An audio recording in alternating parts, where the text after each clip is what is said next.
Henderson forward. And this is Daniel Sturridge. And support from Sadio Mane.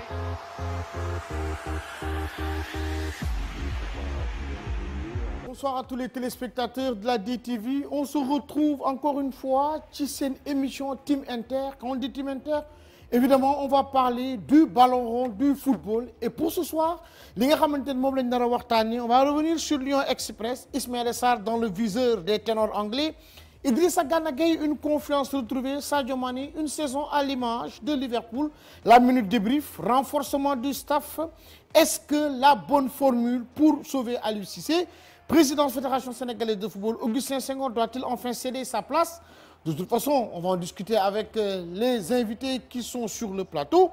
Et le football local, quand je dis le football local, le programme, revenir aussi sur les compétitions africaines, que ce soit la Ligue des Champions ou la Confédération africaine de football, le Jaraaf et Teungueth FC, la Ligue des Champions, les quarts de finale, que ce soit mardi, mercredi, on a assisté à de très très grands matchs.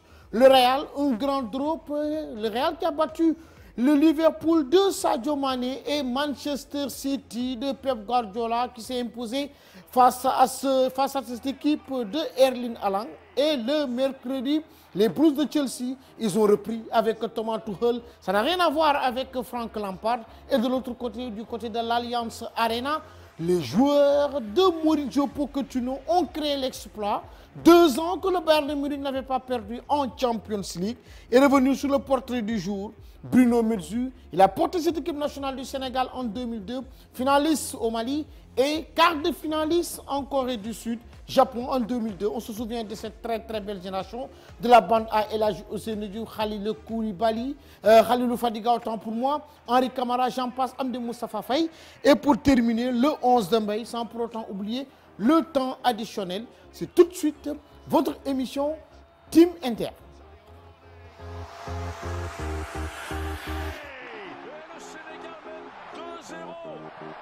Henderson forward. And this is Daniel Sturridge. And support from Sadio Mane.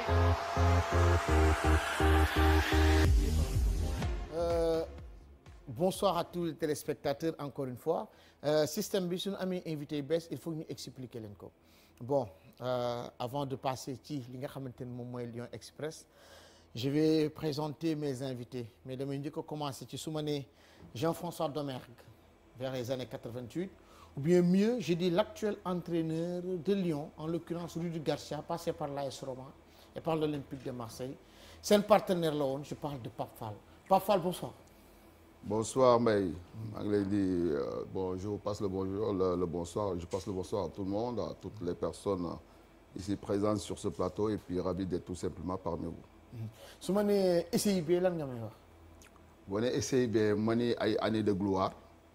année yoo xam ni bon j'ai passé def naa fa 6 ans yoo xam ni 6 ans extraordinaires avec une équipe très très talentueuse. Bon, avec les Karim Sey, les Racine Khan, on se rappelle de Félix Gomis, voilà, Moustapha Sarr, Mordior Bonoff et tout ça, cette génération-là, une grande génération de foot. Voilà.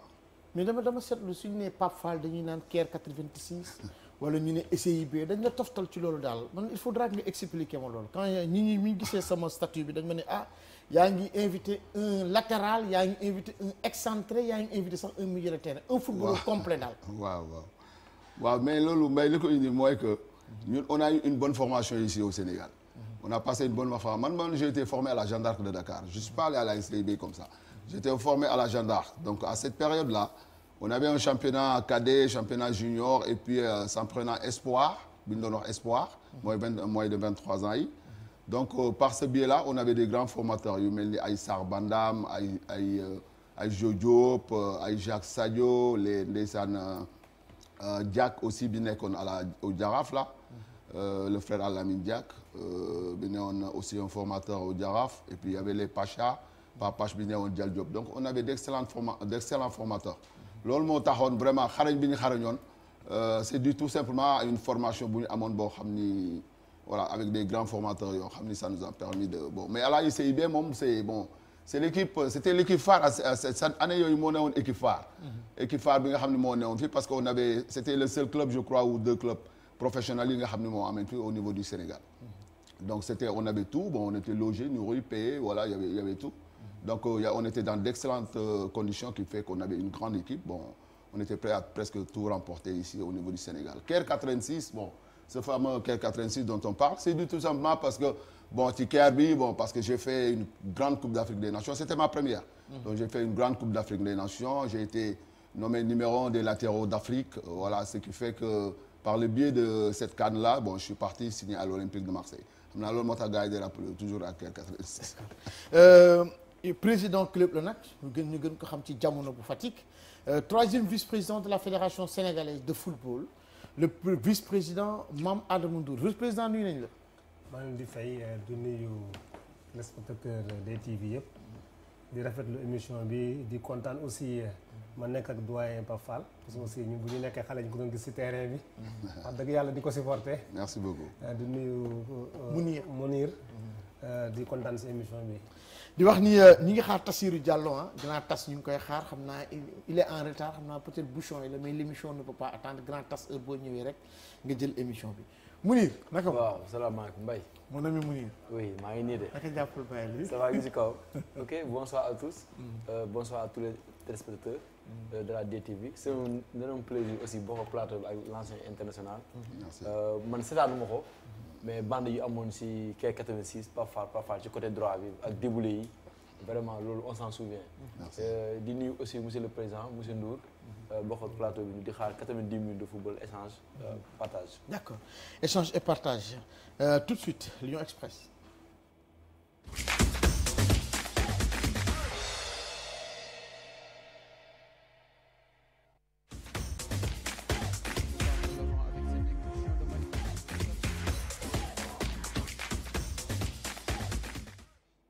dans Lyon Express émission bi xam naka lay demee dafa am benn chrono bi ñuy teg fii président yaak doyen laa koy wax vous avez 1 minute 30 secondes war ngeen wax ci Ismaïla Sarr dans le viseur des ténors anglais Idrissa Gana Gueye une confiance retrouvée et pour terminer Sadio Mané une saison à l'image de Liverpool vous avez 1 minute 30 secondes pour dire ça top chrono. Bon concernant Ismaïla Sarr bon il mérite par rapport à ses qualités defe naa par rapport à qualité bi nga xam ni moo am na ko vraiment bon il mérite vraiment que yeneen club yi di ko seetlu pour mun ko jël. Par rapport à Ghana bon il est revenu peut-être à son forme à sa forme maximale par rapport ak li mu doon def avant au niveau du PSG et par rapport à son rendement aussi en sélection nationale. Peut-être qu'il est revenu à une meilleure forme ce qui fait que les équipes le PSG compte énormément actuellement sur lui. Bon, concernant le dernier, c'était Sadio. Bon, Sadio, c'est à l'image de son club parce que tout simplement, bon, ils ont perdu un grand joueur derrière. C'est à l'image de leur défenseur central, l'Hollandais là. Donc ils ont perdu un grand joueur derrière. Bon, ce qui fait que l'équipe s'est un peu déstabilisée par rapport à ce poste-là. Bon, ce qui fait que et puis les saisons ils niroowuñu quoi. Saison bi ngay def bii ak saison ba ngay def bële du benn quoi.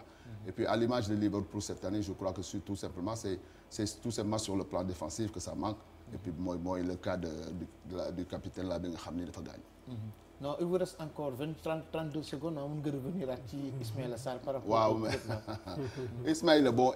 Ismaïla Sarr c'est un joueur de percussion. C'est un joueur boo xam ni vif, percutant, voilà un bon dribbleur, quelqu'un qui a une pointe de vitesse vraiment extraordinaire. Bon, ce qui fait que dans le haut niveau, on a besoin de ce genre de joueurs yoo xam ni ils ont vraiment la capacité d'aller très très vite. Donc par rapport à son poste et par rapport à ses capacités bon équipe bi yu bëri dañ koy soxla. loolu donc moo tax fi mu ne nii équipe yi nekk ci gannaaw. C'est un bon joueur, c'est un très très bon joueur. Voilà. Avec Watford yaakaar nga c'était un bon choix. Un bon choix pour aller en Angleterre. bi muy dem Watford. Watford moi je crois moi j'en avais parlé à Thierno Seydi par rapport à ce choix-là man j'étais pas pour ce choix de Watford. cloche bi sonné na sax coach président. Même système. ci Ismaïla Sarr dans le viseur des ténors anglais. Idrissa Gana Gueye une confiance retrouvée et Sadio Mané une saison à l'image de Liverpool. lan ngay wax par rapport ak ñetti sujets yi top chrono. ok pour Ismaïla Sarr je pense que maa ngi koy d'abord di ko encourager di ko féliciter parce que aussi mënoo nekk ci benn club ba pare mu wàcc nga toog fa bëgg a yéegalaat club bi loolu challenge la. et que mu ngi koy wane ñëpp xam nañ talent yam wax dëgg yàlla xam nañ talent yam xam nañ sa force parce que aussi ku ko xam ne am na point de vitesse. et loolu dafa baax ci attaquant moderne. Et je pense que c'est normal que club yi mag yi viser ko parce que aussi ku am Ismaïla Sarr si côté droit bi je pense que di nga mën a sonal équipe di nga am tijji opportunité pour sa attaquant yi di dugal parce que aussi dafa gaaw. Bon pour Gana Gueye Gana aussi je pense que nit ñi demoon nañu sax ba di wax ne Gana di ko génne PSG du ko def lépp. day dem mais quand même au moins xam Gana ni ñu ko xamee mooy dafa nekk koo xam ne dafa am courage c'est que day xeex. c'est que day liggéey pour progresser. et loolu mooy wane ni lii parce que aussi nit ki aussi boo nekkee fenn aussi nit ñi di xalaat ne PSG day dem wala du dem ma forme mais quand même gis nañ ne moom mu ngi ciy góorgóorlu bu baax. di fexe aussi gis nga match bi passé bi mu def match bu ngand la def. match bu ngand la def dinañ koy ñaanal aussi peut-être que bon même mu des PSG gën a prouver ba permettre PSG mën a gagner Champions League bi c'est possible. bon pour Sadio c'est vrai que équipe am bi aussi daaw nu mu meloon ak nu mu re mais ren c'est pas dafa wute. parce que aussi si kaw c'est vrai que am na ay changements Klopp aussi pour man bon seen équipe bi xam nga équipe aussi. mu am benn système du jeu même système nit ñi aussi bu ñu ko jàngatee jàngat ko dañu mën a am bu ñu mën a dem ba trouver ay failles wala xool nañu di contrer mais quand même Sadio ko xam ne moom aussi moom day transcender wu moom à lui seul mën na def la différence et c'est important pour un grand joueur aussi. non président cloche bi sonné na quoi ñu waroon eggal dafay kii Mounir. waaw mais dégg nga li nga xamante ne moom la ñu wax ci Lyon Express concernant Ismaïla Idrissa Gana Gueye ak Sadio Mané l'enfant de Bambali. D'accord, je vais commencer par Sadio. Bon, Sadio li ko dal c'est un peu comme ni nga ko waxee à l'image de son club parce que équipe bi doxul et c'est un jeu de collectif. Et c'est un jeu boo xam ne il faut que le collectif marche pour que mën a dox. Contrairement à Salah qui est un soliste nga xam ne mën na ko lijjanti. Mais Sadio aussi fu mu toll ci football war na commencer di tenter quelque chose war na commencer jël ay initiatives dans le jeu parce que je vais pas le cacher j'ai trouvé un Sadio moyen contre le Real voire passable. Qui ratait des contrôles faciles lu mu tenté du dox contrairement à un Salah même bii mu dugg sax da kaa lijjanti parce que nga dugg na surface bi au moins tu sens que Salah il est entreprenant boo jëlee aussi un gars comme Diego Jota nga xam ne barki démb la ñëw moom sax il est plus dans une posture de incarner leadership attaque Liverpool bi que Sadio Mané c'est vrai c'est un gars qui se défend bien mais war na gën a mën a góorgóorlu parce que su bëggee aussi au niveau egg si kaw yomb na mais toog fa moo jafe. su ma ñëwee si Ismaïla Sarr c'est bien que club bi di ko laaj parce que il a un profil pour jouer en Angleterre on l'a dit il va vite et puis c'est un jeune joueur boo xam ne aussi il n'est pas très maladroit devant les buts seulement li ma koy conseillé mooy na xam club bu muy dem buy dem aussi da def un club boo xam ne du joueur maintien mais un club plus milieu de terrain wala buy viser les places européennes telles que ay Tottenham Aston Villa pourquoi pas wala Everton su ma ñëwee si Gana Gueye je suis très content pour Gana parce que Gana damay gis les gens sont très sévères envers Gana parce que Gana même match bu mu def Barcelone au Camp Nou il a fait un excellent match mais zone bu mu teel a jël moo tax Pochettino génne ko parce que bu mu jël rouge hier sur le terrain du Bayern il faisait partie des meilleurs Parisiens moom ak Mbappé ak gardien bi. donc même oui il a gratté beaucoup de ballons di récupérer di xeex donc tey tout le monde disait que Gana dee na mais les militaires soit yi am Covid wala yi absenté mais Gana est toujours là il répond présent quand on a besoin de lui. on a besoin de il répond toujours présent c'est vrai que ni yow tamit mu ni jot nga aussi li nga xamante ne moom mooy cloche bi 3 joueurs sénégalais espérons que ni pour Idrissa Gana Gueye que le Paris Saint-Germain va porter chance à cette équipe du Paris Saint-Germain au match retour pour Ismaïla Sarr qu'il mu dem ci yeneen club ñu ngi ko doon annoncé avant Diego Jota moom mu fële ci Liverpool un moment donné côté Liverpool on a même parlé des Gunners d'Arsenal et concernant Sadio Mané espérons aussi qu'il va faire un très bon match au retour face au Real de Madrid et tout de suite la minute débrief.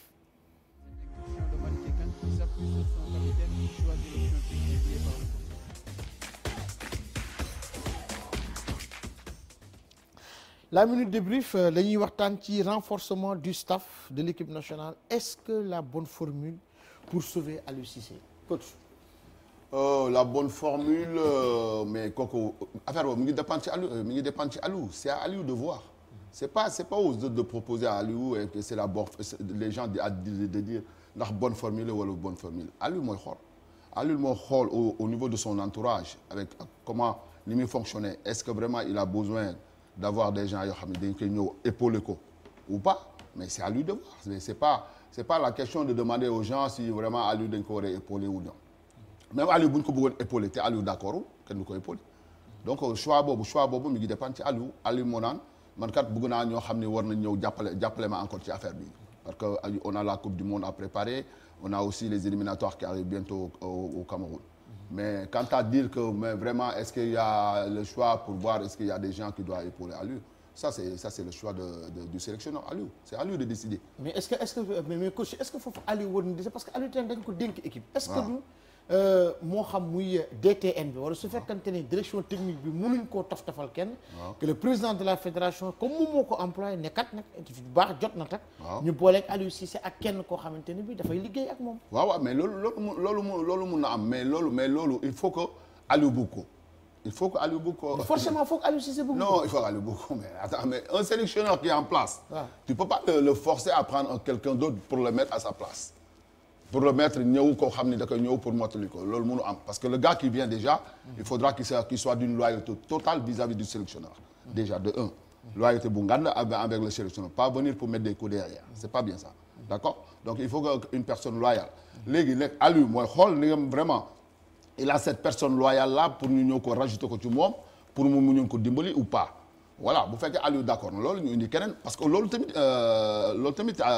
c'est un coût aussi pour la Fédé ou bien pour l'État ou quoi que ce soit parce que le gars qui va venir il va y payer il va y des trucs comme ça paye ça est-ce que Aliou n'a pas demandé avant même est-ce que Aliou laajul pour am kenn auprès de lui peut-être am na loolu peut-être qu'il y a un problème financier boo xam ne il est derrière il y a tout ça derrière loolu yëpp mi ngi ci gannaaw. d'accord mais pour moi c'est ça c'est le choix d'Aliou. d'accord président dégg nga li nga xamante ne moom la coach wax léegi nee na est-ce que Aliou demandé na la yow en tant que troisième vice-président de la fédération sénégalaise de football et nag di ànd ak équipe nationale fu nekk nga xam ci nag lu bëree bëri ah.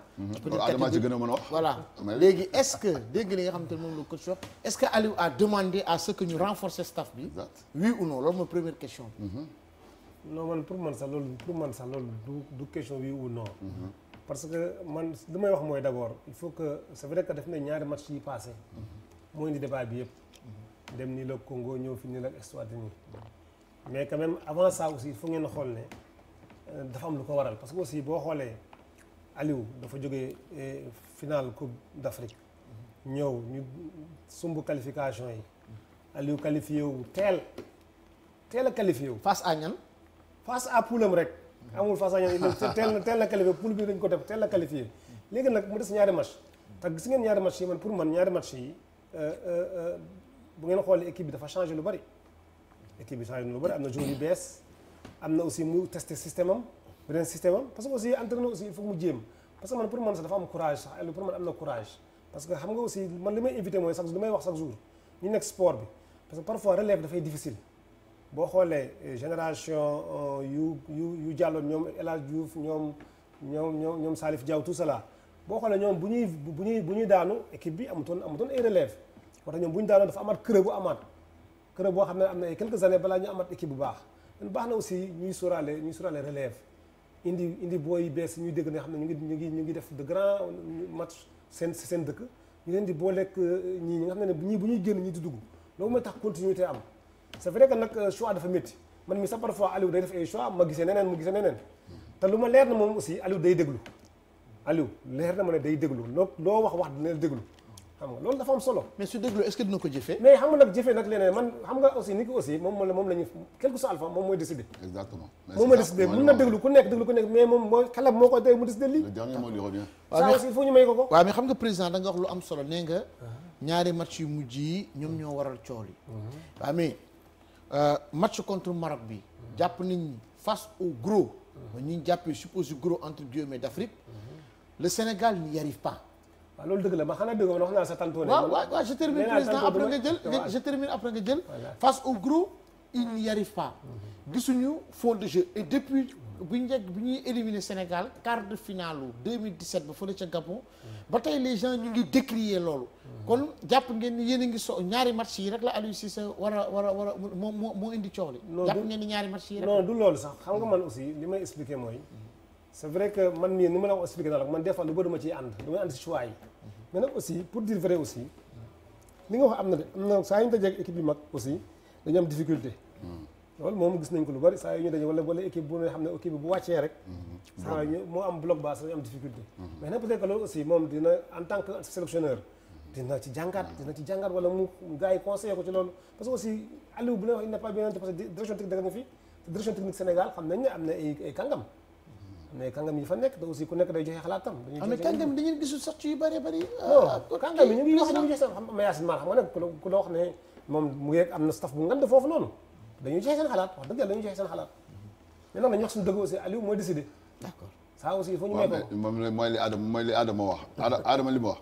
xam nga le problème qui se pose c'est que au niveau de la DTN avec Mayacine il y a un noyau boo xam ne mi ngi foofu avec la direction technique nationale am na benn noyau des entraîneurs yoo xam ne ñu ngi foofu les entraîneurs nationaux et autres là mais le problème qui se pose c'est que il faut que ñooñu entraîneurs nationaux yi nga xam ñoo nekk fii au niveau du Sénégal il faut que ñu impliquer leen encore beaucoup plus au niveau de la sélection nationale waaw il faut que ñu man je sais pas si impliquer nañ leen bu baax mais il faut que ñu impliquer leen encore beaucoup plus parce que y a beaucoup de travail boo xam ni sur le travail de la supervision ay affaires yu mel noonu yu ci bare même sur le plan vidéo et tout là on peut vraiment am nañu ñu xarañ ñoo xam ne nekk nañ ci réew mi fii ñoo xam ne ñu war nañu mën a def liggéey boobu c'est pas la peine de sortir aller chercher qui que ce soit pour ce genre de boulot là mais loolu yëpp en tout pour tout parce que loolu yëpp aussi mi ngi concerner aussi Aliou loolu yëpp Aliou la concerner parce que ndeyu mbili ki nekk ci digg bi moom mooy Aliou bu ñuy choisir gars yi nga xam ne ñoo war a def vidéo yi Aliou la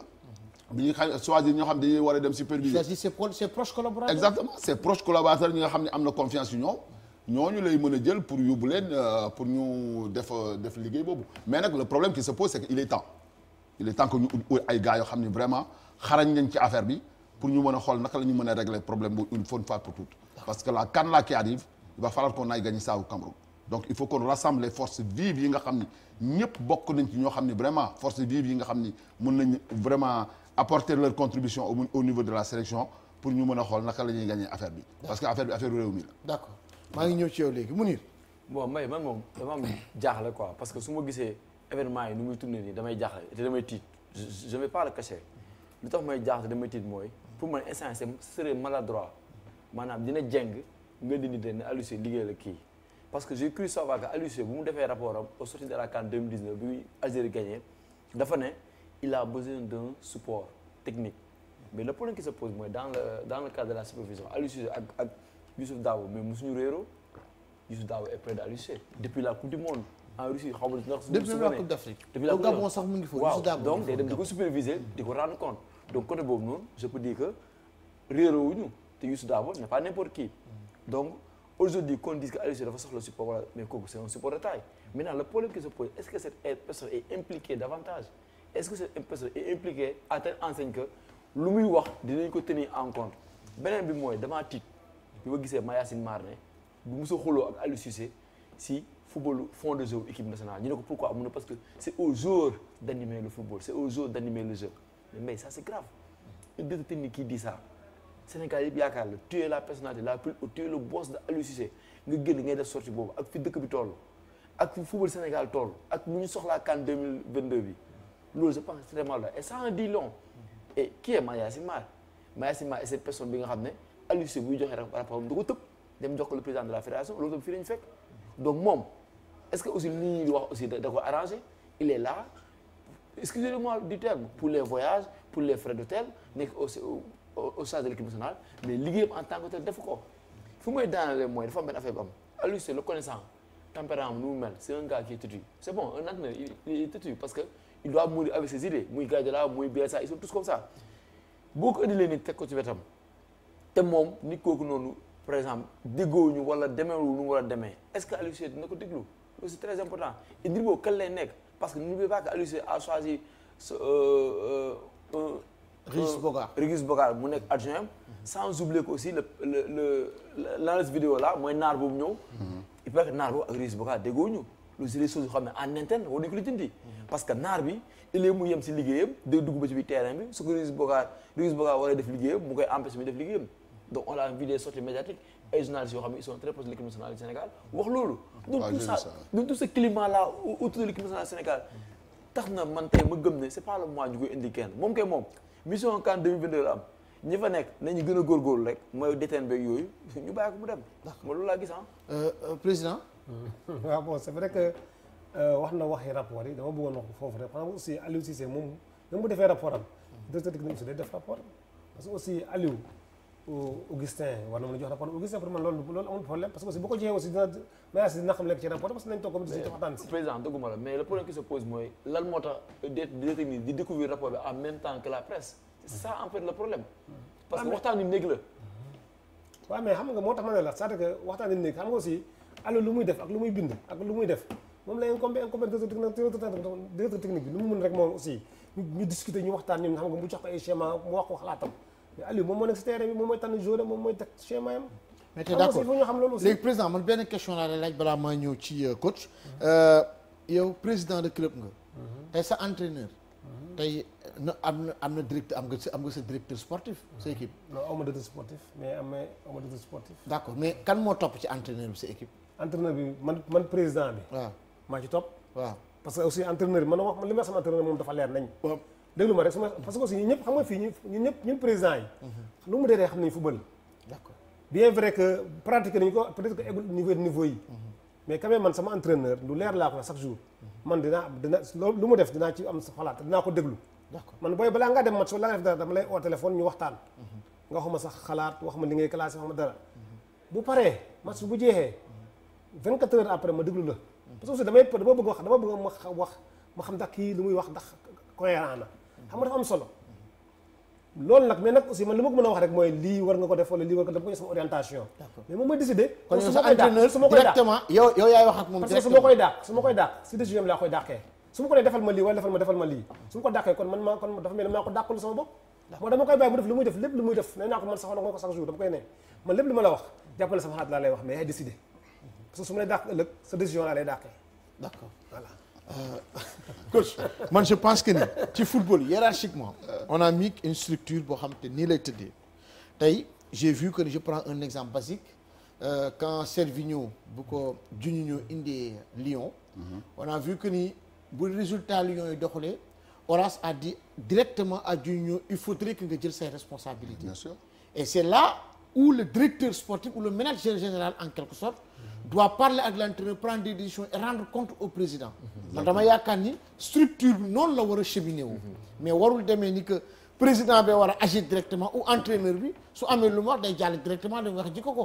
on ne va pas voir Pochettino jéggi Leonardo on ne va pas voir Pochettino jéggi Leonardo de wax ji directement ak Nasser El Khelaïfi. waaw mais loolu professionnellement c'est comme ça que ça marche. ah oui waaw c'est comme ça que ça marche. comme li mu wax c'est comme ça. normalement l'entraîneur bu saison bi jeexee ba mu def bilan sportif bi ba pare moom directeur technique bi la jëm. direct il va pas voir le président il n'a rien à faire avec un rapport. rapport boo xam ne c'est technique. ça tu donnes ça au président tu donnes ça au directeur technique. et vous en discutez ak affaire bi rapport bi. le président il n'en a rien à voir donc li mu wax nii par rapport à Mayacine Mar ak Aliou. Mayacine la waroon jox rapport bi. il ne pas donné ça à Augustin. Augustin n'a rien à voir sur le côté technique. côté technique c'est entre les deux. c'est entre Mayacine et comment ça s'appelle. c'est entre Mayacine et Aliou. donc Aliou bu mu defee rapport après la coupe du monde ba pare normalement da ko waroon ñëw donc waxtaan ci déjà ak Mayacine bu baax après Mayacine di rapport bi. après ñoom ñaar ñu discuter ba pare avant muy xalaat pour ñu dem wane ko président bi. d'accord mais en premier c'est le directeur technique d'abord. d'accord coach comment analysez-vous les choix. de Aliou Cissé je rappelle que ni. vous êtes coach ah. Ouais. vous êtes coach nan nga gisee choix wu Aliou Cissé yi dans le fond. dans le fond des ci match. dans le fond waaw dans le fond. waaw mais dans le fond bon choix yi yenn saa yi mu nekk ay choix yoo xam ni ay choix yu pertinent la yenn saa yi mu nekk ay choix yoo xam ni c'est des choix yoo xam ni tu te dis que c'est un peu hésitant c'est des choix yoo xam ni vraiment parce que il y a certains postes yoo xam ni parfois des postes clés yoo xam ni peut-être que Aliou dafay def ay joueurs yoo xam ni yow tu comprends pas pourquoi ces joueurs-là ils jouent à ces postes-là. Par exemple sur le fameux 3-5-2 dont on parle. Quand on parle de 3-5-2 on est sur les milieux latéraux là. Parfois de temps en temps, on te pose la question de savoir pourquoi il a mis peut-être sur l'autre côté, pourquoi le jeune Sima, voilà, le jeune Sima sur le côté comme ça. Le jeune Sima, si tu le mets à ce poste-là, par rapport à ses qualités, ses capacités, il ne va rien servir là-bas. C'est comme ça, il est sorti. Nous avons dit que le gars, il a du contact, non, parce que le poste. C'est pas un remplaçant qui est rentré. Je ne connais pas les noms entre eux. Le Rasta là qui est rentré. le Rasta qui est rentré en fait, Mohamed Fall. Voilà. Il était complètement perdu. Est-ce que je pars? Est-ce que je reste derrière? Voilà, c'est un système un peu compliqué. Bon, il va falloir le travail vraiment très très bien pour que le joueur me comprendre. Donc sur ce genre de système, c'est pareil. Aussi au milieu de terrain aussi, c'est pareil avec Nampalis, avec Ghana et les jeunes Sarr. C'est ça, c'est les trois là qui jouent au milieu de terrain là. Voilà. Par rapport à ce poste-là aussi, c'est pareil. Il y a deux relayeurs qui sont devant comme ça et il y a l'autre, il y a Nampalis qui est derrière. Parfois, tu te poses la question de savoir entre Ghana et Nampalis. Ce sont les mêmes profils de joueurs. Donc, si tu veux te projeter vite vers l'avant, peut-être qu'il va falloir trouver un joueur beaucoup plus, qui est dans la technicité beaucoup plus. Par exemple, un joueur comme le gamin dont je parle, Crépin Diatta, ou bien un truc comme ça, à ce poste-là, pour qu'on ait un jeu vers l'avant le plus rapidement, pour alimenter les deux attaquants qui sont devant. Et puis les deux postes des attaquants, le problème qui se pose, c'est qu'on a deux attaquants. Les deux attaquants, il faut avoir un point de fixation et puis un qui tourne autour. Mais si tu as deux aussi attaquants, ils ont le même profil et ils sont statiques devant comme ça. Il n'y a personne qui décroche pour venir, il y a un point de fixation. C'est très très difficile de les toucher aussi. Ces deux profils, c'est presque le même profil aussi. C'est des profils, c'est des points de fixation. Donc ça pose problème. Et puis sur les côtés, sur le 3-5-2, mais le côté trop, parce que 3-5-2, c'est pour tout simplement avoir la densité au milieu de terrain et pouvoir avertir les latéraux qui montent. Mais bon, latéraux, vous faites qu'ils alimenté. Vous faites que tes deux relayeurs là, ils ne sont pas capables de donner aux deux attaquants qui sont devant. Après, ils critiquent, mais le jeu, il ne va pas se faire. D'accord. Donc, quand Japoni, 3-5-2, non, ce n'est pas le système du Sénégal. Pour moi, ce n'est pas un système du Sénégal. Là, moi, le système sénégalais. Le système sénégalais, pour moi, c'est un 4-3-2, 4-2-3, 1 ou bien un 4-3-3. Tu mets un 4-2-3-1 avec deux milieux. Et là, tu mets un milieu de terrain là et puis deux excentrés. Parce que nous, au niveau du Sénégal, il nous faut de la percussion pour pouvoir marquer des buts. Percussion beaucoup brûlée, il va falloir que tu aies des excentrés. Les genres Ismaël Sarr, les genres, comment ça s'appelle, voilà, Sadio et tout, sur les côtés. Mais voilà, c'est des genres comme ça. On avait un joueur aussi qui était très très bien, que j'aimais beaucoup, mais je ne sais pas s'il est blessé ou pas, c'était Opanguet. Un gamin qui joue à Metz, là. Ah, c'est un gamin extraordinaire. Ça, c'est un gamin qui peut beaucoup amener à cette sélection-là. C'est un gamin qui est très très technique, qui va très très vite, fin dribbler, des trucs comme ça. Et dans les systèmes où on a joué Aliou, il a dit que il a essayé. Ça, on peut vraiment lui faire part de ça quand même. Parce qu'il a dit qu'il a essayé un système. Mais essayé un système, il a dit que le système n'a pas fonctionné. Donc, étant intelligent, il a dit que le système n'a pas fonctionné. Donc, il ne va jamais plus recommencer à mettre ce système-là. Moi, c'est sûr et certain, le prochain match, vous allez dire que Pablo avait dit, à lui, il va revenir à un système à 4 derrière. C'est sûr. Président. Bon, man, li ma xam mooy tout choix est difficile, hein. Tout choix est discutable. loolu moom en fait. Mais nag man problème système bi li ma ciy wax mooy système bi dafa war a épouser joueurs yi. c'est que joueurs yi ngay xool ku nekk li mu mën a ba pare nga doog a def système boo xam ne dafay ànd ak joueurs yi. mais le système du ñëw ba pare après nga doog ut ñi nga fay teg. Exactement. loolu laa boo jàngat si système bi. parce que parfois aussi di nga gis un axe central nga koy joué comme latéral gauche su ko mënul day compliqué. pour man dañoo war a xool potentiel bu ñu am. en fonction de potentiel bi ñu joué ñu am suñu système. que ce soit 3-5-2 4-2 4-4-2 man loolu yëpp amu ci problème. mooy potentiel bi nga am da nga leen utiliser à bon escient nga leen nit joueur bi nu muy évoluer fi mu gën a fooree teg ko foofu noonu rek. football bi day yomb. D'accord mais président balaa maa ñëw ci Mounir ñu gis ni teg na système boo xamante ni bii nii dafa jël Ousseynou Ba teg à droite Cheikhou Kouyaté dans l'axe et Kalidou Koulibaly ci beneen à gauche lettre 5 milieux de terrain ak 2 attaquants ñu gis ni ñaari match yu mu joué on n'a pas vu du jeu est-ce que reconnaître nga loolu ci match yi ak positionnement bi mu teg jour yi est-ce que jàpp nga ni noonu la ko waroon a tegee. moom lay wax léegi moo tax ma ne la. tànn moo métti mais man bu doon man laa wax dëgg yàlla du ma choisir noonu. mais nag aussi tànn moo métti. mais yéen ñiy jiite jotul tamit ngeen wax ak moom. mais Aliou dañuy wax ak moom te Aliou. mais la ngeen koy wax xam nga d'accord ci lim de est-ce que la ngeen. Aliou du réeru président du ñu réeru Aliou day wax président da koy wax parce que aussi président aussi Augustin mooy président fédération du Aliou du ko seetaan muy def lu xel ko neex rek. loolu aussi parce que aussi quelques responsables dirigeants yi ñoom ñooy ñu ngi surveiller affaire yi ñu ngi koy déglu dinañ wax dëgg yàlla parce que aussi nit ko aussi doo ko jox par du ko seetaan kese. parce que aussi bu méttee tey bu Sénégal amee problème mais fédération mooy am problème mais pas Aliou peut-être que xam nga entraîneur moom bu paree pare na ci. d'accord mu ñëw. bon Mbaye man je dirais que fiasco 3-5-2 parce que 3-5-2 mooy fiasco la moom.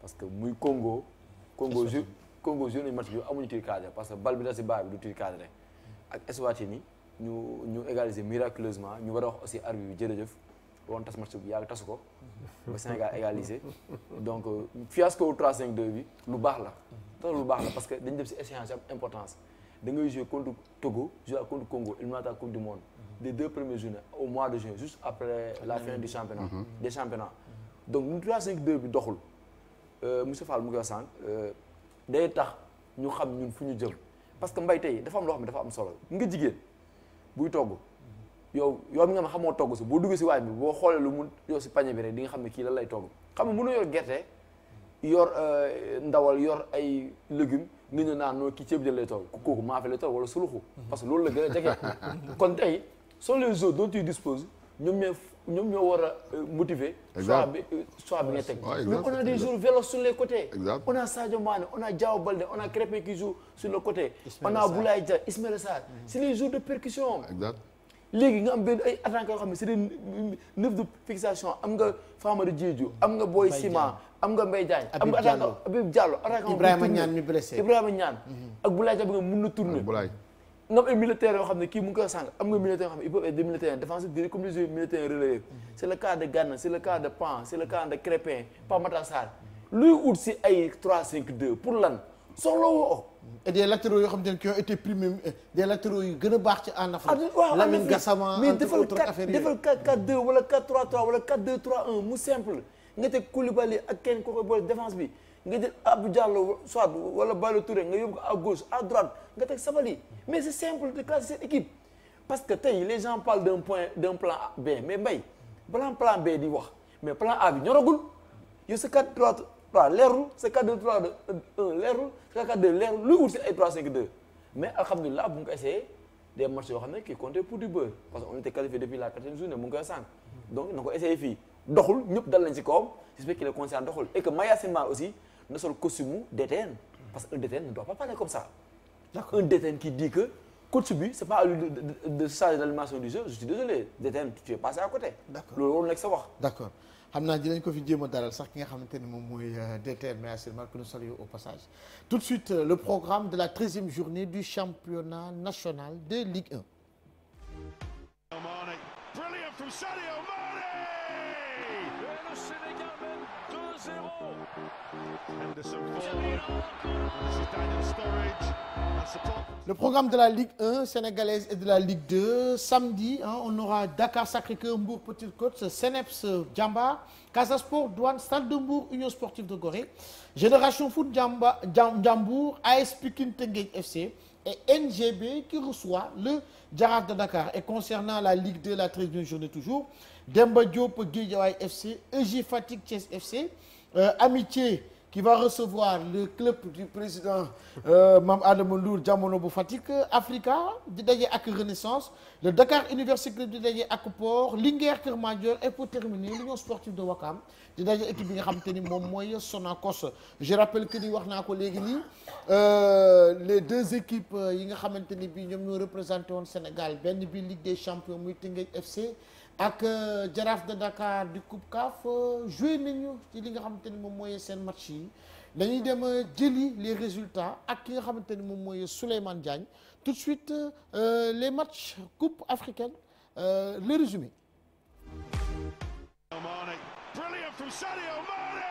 ginnaaw ba ñu amee défaite ak match nul ci jongante yu njëkk coupe CAF yi ñii di jaraaf nag dañoo daal di dëggal seen bopp ci ñetteelu journée boobu les compétitions daal di daan club bu Burkina Faso bi di Salitas FC dimanche bi ñu weesu ci stade Lat Dior bu Thiès goney Cheikh Gueye nag daal di dëggal seen bopp kii di Albert Lamane Diène moo laqi caax yi ci 13e minute bi Pape Youssou Paye daal di dugal ñaareelu biu jaraaf bi ñu dawalee 43e minute avant rek ñuy dem ci mi-temps bi ñoom sax ci ñaareelu pàcc bi am nañ fa ay occasion yu bari wante nag mujj ñu koo dugal boobu boobule résultat nag dina tax club bu Médina bi am chance su qualifié ci quart de finale yi ak journée bii di ñëw bu nu rek dëggalee seen bopp ñu koy amal fële ca Burkina Faso ak club bi di Salitas FC ñii di Tëngéej football club ñoom naam sax éliminé nañu leen ci avant dernière journée bi nag ñu ci doon dalal Espérance sportive bu Tunis bi nga xamante ni nii qualifié na ba pare ci quart de finale yi gone Youssouf Dabo yi nag daal di daan boobulee équipe ñaari bal ci benn boobulee score sax lañ leen daanoon ca matchu aller ba ci jongante ba nag pàcc donte tunisiens yi ñëw njëkk a dugal ci pàcc bu njëkk bi waaye nag laataa ñuy mi-temps la kii di Serigne Mamour Niang égalisé bi ñu dellusee ci mi-temps bi ci la Baye Djibi Diop daal di dugal ñaareelu biwu Tëngéej football club ci 73e minute bi mu nekk nag ndam lu njëkk bu Tëngéej FC ci phase de poule Ligue des champions africaine. Et c'était les compétitions africaines une minute takkal chrono bi ñu laaj ci suñu invité yi naka la ñu gisee les deux clubs sénégalais président. waaw une minute nag chrono bi une minute la nga tàggal. d'accord une minute je pense que li ñu mën a def rek mooy di leen féliciter parce que aussi qualification bi gëj na am.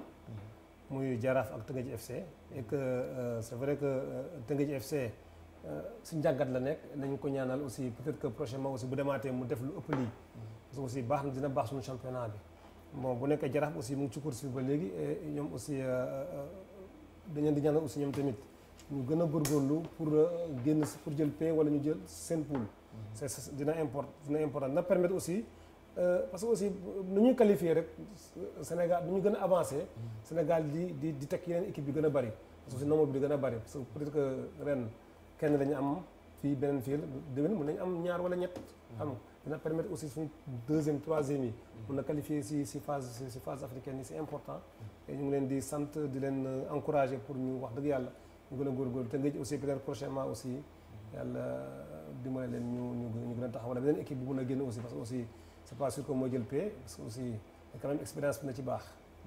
expérience dina ci baax ci li nga xamante ni moom moo doon am ci Ligue des champions ak Coupe CAF concernant les deux clubs sénégalais coach une minute encore cloche baa ngi noonu di sonné dégg naa ko par rapport aux deux clubs sénégalais muy Tëngéej FC ak Jaraaf de Dakar kenn ki qualifié woon na Ligue des champions éliminé nañ ko en phase de groupe lu gëj nag Sénégal ci club sénégalais yi Jaraaf de Dakar moom itam dugg ci li nga xamante mooy phase de poule bi di ko assurer pleinement.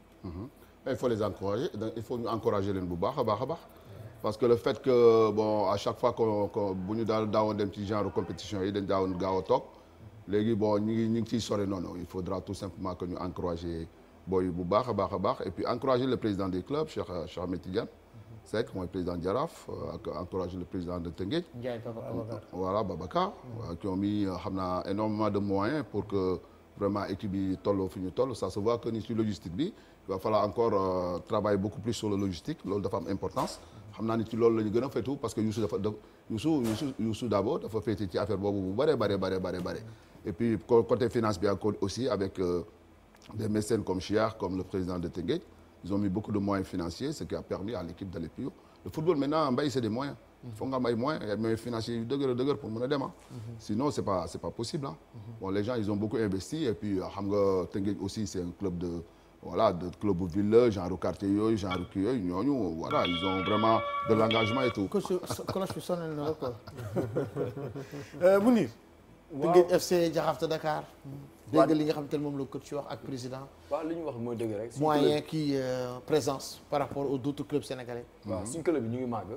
parce que devant cette réussite ou bien devant ces victoires il y a une préparation en amont.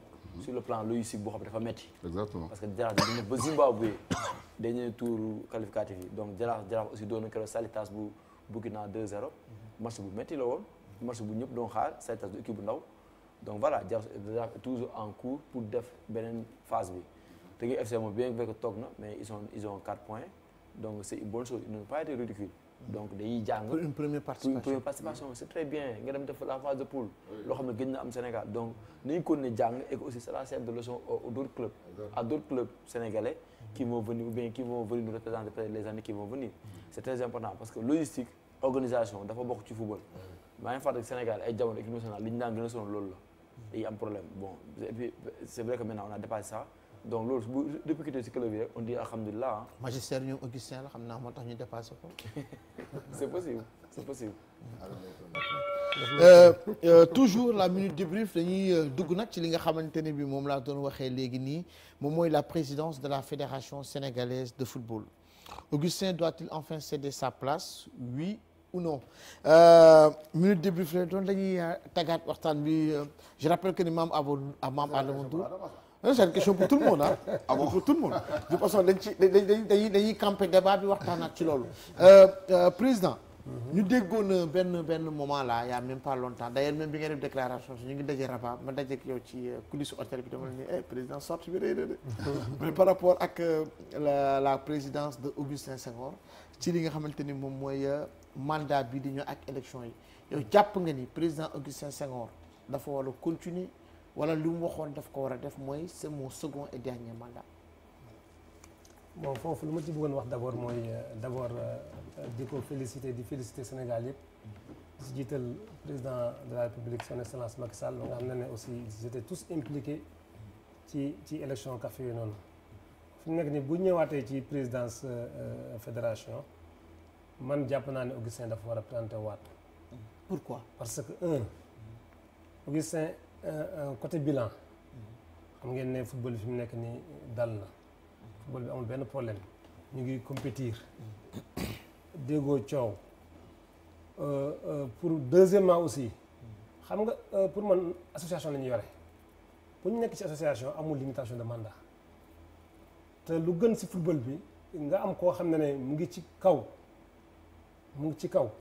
dafa baax ci football Sénégal parce que affaire bi du jógee fii rek parce que def nga 2 mandats 3 mandats wala 4 mandats du loolu parce que tey boo yoree club tey bëgg nga sa club dugg ligue bu nga tey sa dirigeant yi nekk si club bi dugg ci ligue bi ligue de football bi bu ñu nekkee ci ligue bi aussi di nga bëgg ñu dugg fédération parce que day am njëriñ club bi day amal njëriñ ligue bi bu duggee fédération di nga bëgg mu dugg CAF te nit ki aussi mënoo di ànd ak moom muy liggéey ñi di avancer nga dem ba si digg bi ne da nga ko fay génne par exemple tey dama lay jox benn exemple ndaw Augustin tey bu ñu ko génne woon tey président fédération sénégalaise de football boo tegee kenn foofu noonu est-ce que wóor na la ne avantage yu ma doon am fu mu nekk CAF est-ce que dina daanu si fédération bi ñëpp xam nañ ne si monde bi influence dafa am solo si position yi pour man Augustin fu mu nekk CAF dafa baax mu yore fédération sinon rival parce que tey boo tegee benn président fédération boo xam ne keneen ko xam ne du moom mais kooku bu toogee mën na am aspirer pour dem CAF est-ce que boobaa kon du am rivalité est-ce que kon suñu football bi du jaxasoo.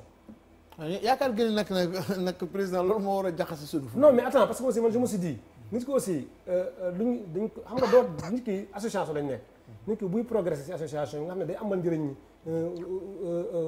structure yi muy gérer ci suuf je pense que pour ma doon ko fa dindi parce que aussi Augustin retraité wul Augustin mu ngi def bilan yam normalement même bu waxoon ne sama dernier mandat la woon mais du contexte yi dafa changé Augustin tey bu newoon tey nekkul CAF fédération la nekk bu bàyyee du dara te fii aussi comme ni mu ko waxee dañu ko may temps mu waxtaan ak acteurs yi may ko temps mu waxtaan ak état bi mais man pour man luy dalal football bi luy progresser loo football bi jaru ñu fiy changé waat di dugg si leen jaru ko wax dëgg yàlla. d'accord coach dégg nga li nga xamante ni moom la président wax par rapport au football sénégalais nga am ci bonne lecture ak bonne jàngat. man lecture bi moo ci am mooy d'abord il faudra qu'on attend déjà de savoir que ba Augustin nii man damay présenter waat là les gens ils vont pouvoir parler mbay. ki nu mu waxee nii te jege ko loolu nekk. waaw non bu fekkee dafa wax ni affaire bi noonu lay demee. man mun naa répondre. mais def naa li mu wax xalaatam la. Adama xalaatam xam nga olof nee na naar bu ndaw bi lu mu dégg. ci naar bu mag bi la ko déggee.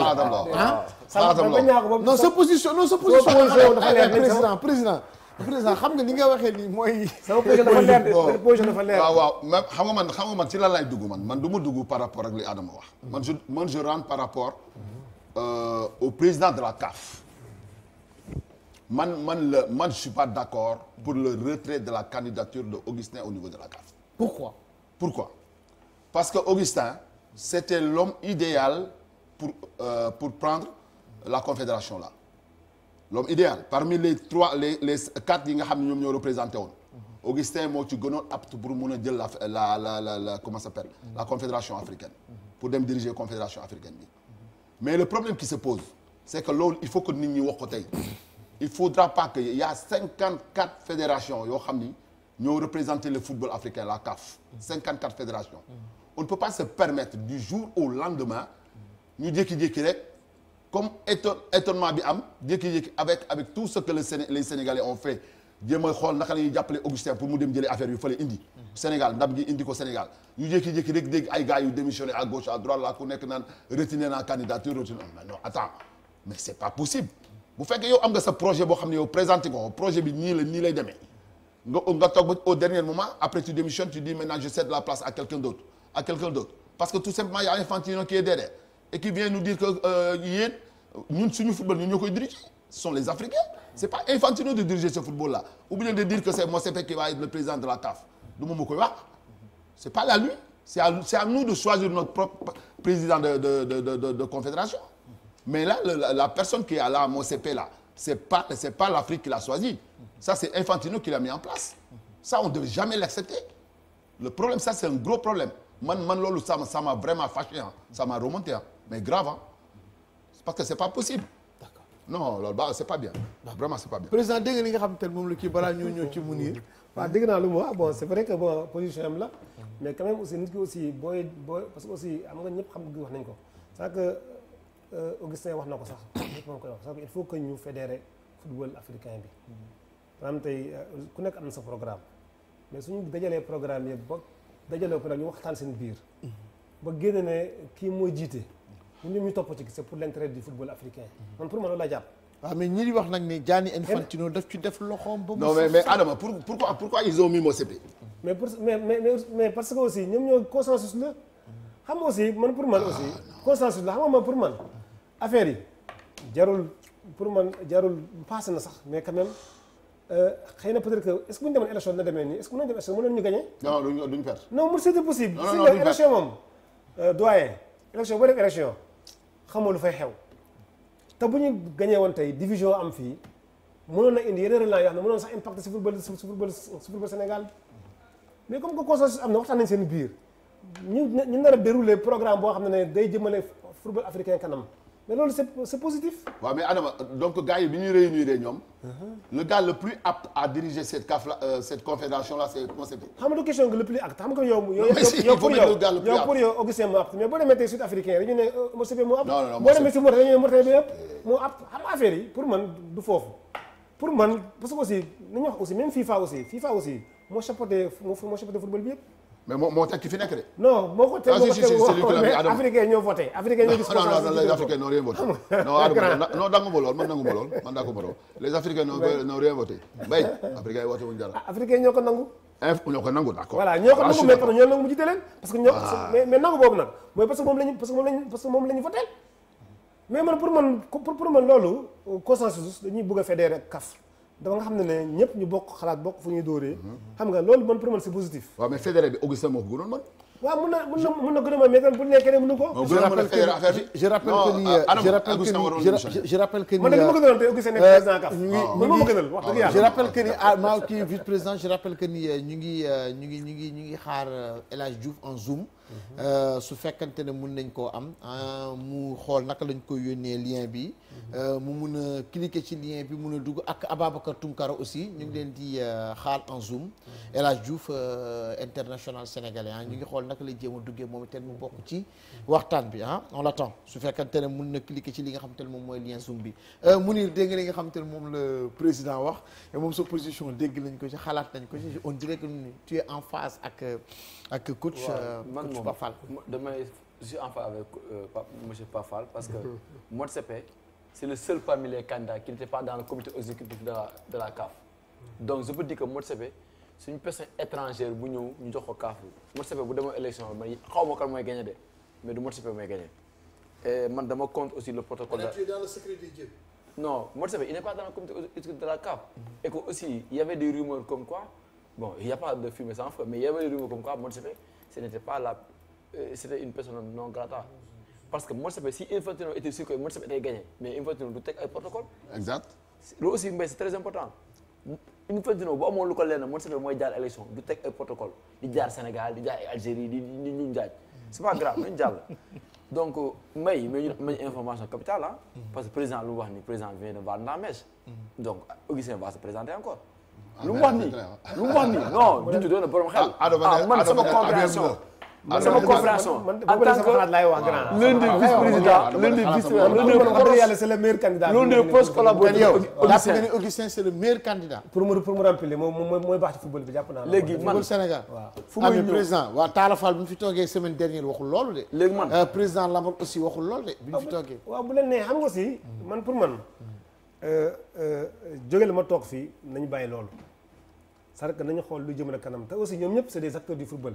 wax dëgg yàlla mais jotul tey ñu changer xoolaat leneen lu bees tamit. ne xool lu bees mais il y aura des candidatures mais ah oui après à partir de ces candidatures là les gens ils vont choisir le meilleur Madi Touré s'est déclaré Madi Touré s'est déclaré. y a le président mais mën nañu def consensus xool consensus parce que aussi luy jëmale football bi kanam luy apaiser football bi mën nañu xool consensus xam nga. kon forcément foog mu am consensus tamit. non xam nga y a des candidats yoo xam ñoo déclaré fii kenn keroog fii tamit ku toogoon fii sax encore Amdi Moustapha Faye. non pas lui Amdi déclaré na wax na que ni ku ci mel ni Sayer Seck il a des ambitions te Sayer Seck xam nañu premier vice-président fédération sénégalaise de football la. waaw mais xam nga aussi dem nañ tudd nañ aussi Cheikh Seck on parle de Madi Touré dem nañ sax aussi ba Mounir moom heure bu ñu waxee mu ne Mbaye Diouf Dia. président Mbaye Diouf Dia. y a beaucoup de Madi Touré y a beaucoup de gens yoo xamante ne bii ce sont. développé ma ne lu mu bëgg sama argument.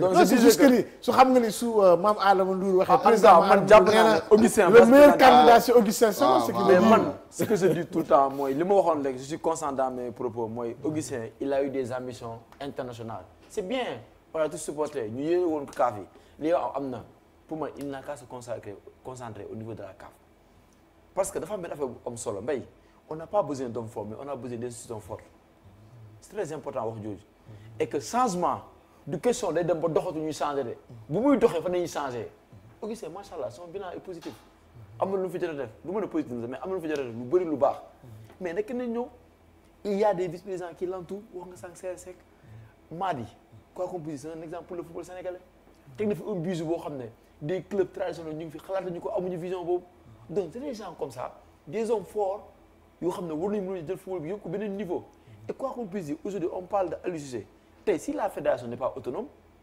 financièrement plus fédération mënu wax yenn Aliou Cissé c'est parce que bu ñu tax Aliou Cissé Aliou Cissé qu'on le veuille ou non c'est l'État. ministre bi moo am droit de regard Aliou Cissé mais fédération su amoon autonomie financière tey mun na ne Aliou Cissé da ngay tëb wala Aliou Cissé mun nañ la indil un adjoint boo xam ne on va le payer 2 millions 5 millions whatever 10 millions pour mu toog sa wet parce que la fédération est autonome financièrement mais si les finances de la fédération doxul mais loolu aussi dox ñu ut keneen man bëgguma ñu naan c'est l'homme fort non y a pas d'homme fort parce que avant Augustin la fédération fonctionnait marchait bien. On a connu un président de fédération qui nous a fait vivre une finale de Coupe d'Afrique des Nations, qui nous a fait vivre quart de finale Coupe du Monde. Non, président, bàyyi ma daan rek. moom tey bu nekkoon président CAF du tal ay président fédération. mais comme nekkatu ko kay. loolu la bëggoon mais qui ne risque rien à rien. et on peut faire des heures sans casser une omelette sans casser des heures dem na nag kenn ñëw toog parce que man dama gëm ne Sénégal am na ay dirigeants yu forts ay dirigeants moo doxal fédération bi. donc bu ñu nekk bi logique oui moom la doxal na def na fi 12 ans mais moom moo toogoon te gis nga kaddu dafa am solo moom moo joxe kaddu na mandat bu jeexee day dem et je pense que bi mu wax loolu xalaatu woon sax briguer poste de la CAF léegi nag comme que bu mu koy wax xalaatu na CAF mu ngi vice président CAF nga toog parce que CAF dafa am benn affaire bu ci am Motsepe bon je suis pas un médium du ma gisaane mais gëm naa ne Motsepe il va avoir un mandat très difficile parce que gars yi tànnuñu ko. bien sûr comité exécutif bi dina ko sonal. Motsepe je vois mal mu amaat un second mandat. mais nag moo xam benn affaire. mais nag le secrétaire général de la CAF. Véron. oui Motsepe la de. oui je sais même ça mais Motsepe s'il connaît un mandat difficile. Augustin war na préparer wu éventualité wu ne prochaine élection yi war na mën a am dara.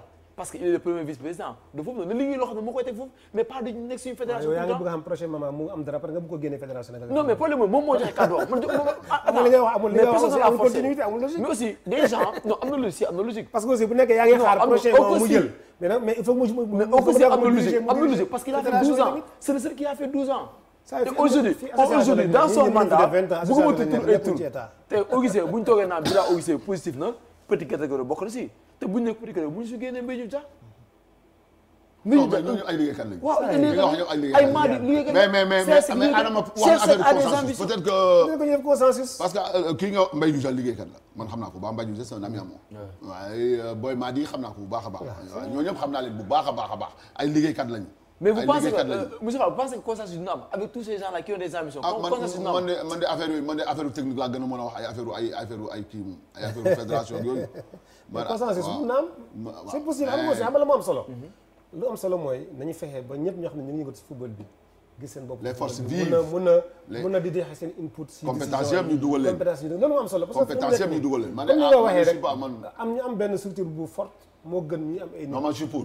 xam nga tey Augustin muy ñi nga wax ay vice président yi ak tout cela ku nekk mën a diriger fédération. wax dëgg yàlla dëgg.